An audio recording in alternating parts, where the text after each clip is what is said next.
Hi, my name is Raghavir Kaur, and this is my project, 120 Days of Amplitude.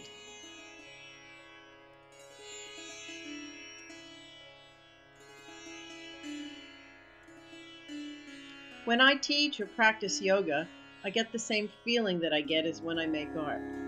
I've been doing both my whole life.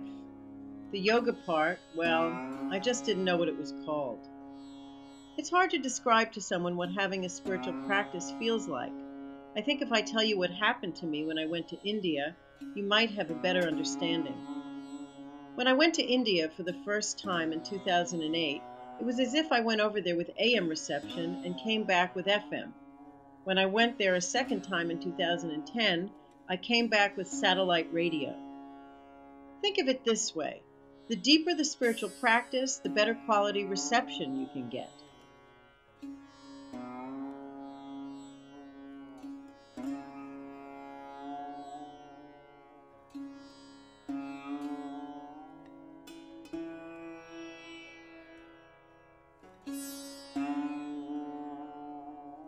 If you hadn't noticed, I am deeply moved by expressions of love and devotion.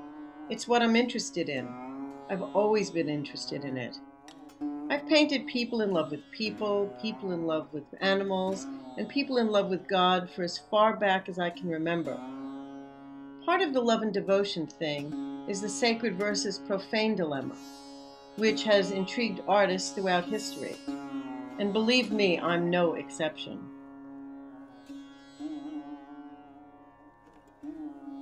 Back to India.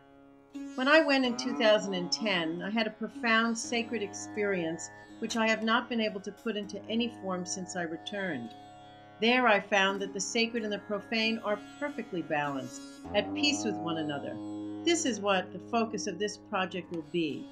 I've been carrying this project around with me for 2 years, working on it in my head, waiting for the perfect moment to share it.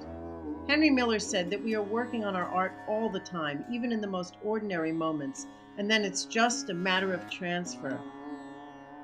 That moment of transfer has arrived.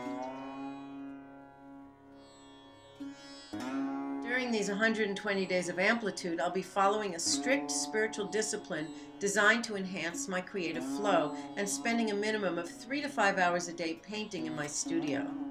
Doing anything for 120 days will make what you are doing into who you are, so I am looking forward to keeping up this new habit I'll be forging. I'm also planning to write a book about my experience, which will document my project from start to finish. I would hope that this would encourage others to take on a similar commitment, which I believe will be life-altering. Your donations, no matter how small, will help me to reach my goal. Your support is the equilibrium in this amplitude equation. I believe that our artistic and our spiritual journeys are one and the same. Thank you for taking this little artistic travelogue with me, and thank you for having faith in the process. Sat Nam.